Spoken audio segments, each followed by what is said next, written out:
Welcome to Global Tax Talks, Tax in 60 Seconds. I'm Will Morris, and expect to hear more about tariffs and digital tax this week. First, some words on the recently announced US Section 301 investigations. Section 301 allows a US trade representative to investigate and address foreign government actions that are unjustifiable, unreasonable, or discriminatory, and harm US trade, requiring consultations with the involved economies after first initiating investigations. Last week's announcements, Ambassador Greer, the USTR, said, are aimed at a core challenge facing US manufacturing, structural excess capacity in global markets. This isn't the normal ups and downs of supply and demand, he said, but long-lasting, policy-driven overproduction that makes it much harder for the US to rebuild domestic manufacturing, reshore critical supply chains, and create good-paying jobs. Over time, Ambassador Greer asserted, that dynamic has crowded out US producers and left America behind in sectors that matter both economically and strategically. The investigations will look across a wide range of manufacturing sectors, including steel, aluminium or aluminum, autos, semiconductors, batteries, machinery, energy equipment, and advanced technologies like robotics and satellites. They'll also examine the policies that often sit behind excess capacity, things like heavy subsidies, state-directed lending, non-commercial behavior by state-owned enterprises, suppressed wages, weak environmental or labor standards, market access barriers, and currency or financial practices that distort investment decisions. A broad group of economies is under review, from China and the European Union to Japan, Korea, India, Mexico, and several Southeast Asian countries.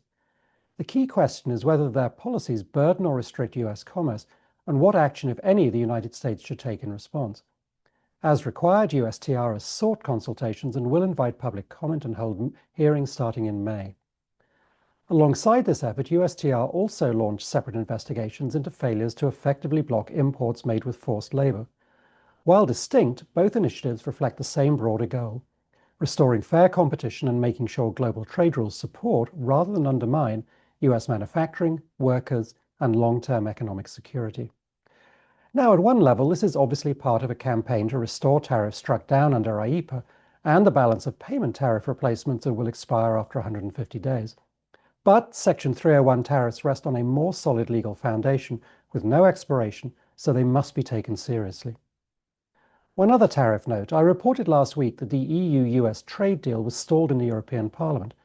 That process has now restarted, which is good, but it does still have a long way to go. Returning to Pillar 1 and digital taxation, at the EU's annual tax symposium in Brussels last week, there was an interesting panel on this which included Rebecca Birch from US Treasury. She again made clear that Washington is in no rush.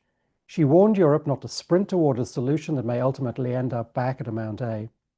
The real issue, she said, isn't just how to tax big digital companies, but to reopen a conversation around value creation and profit allocation. She said the US is open to talks, but believes it is essential to step back and reassess the basics. And she was very clear: any deal reached without US consent simply won't be adopted in the United States. Europe, however, is running out of patience, with EU Tax Commissioner Hoekstra stressing that the bloc has already spent 5 years trying to reach a global deal and isn't willing to wait another 5.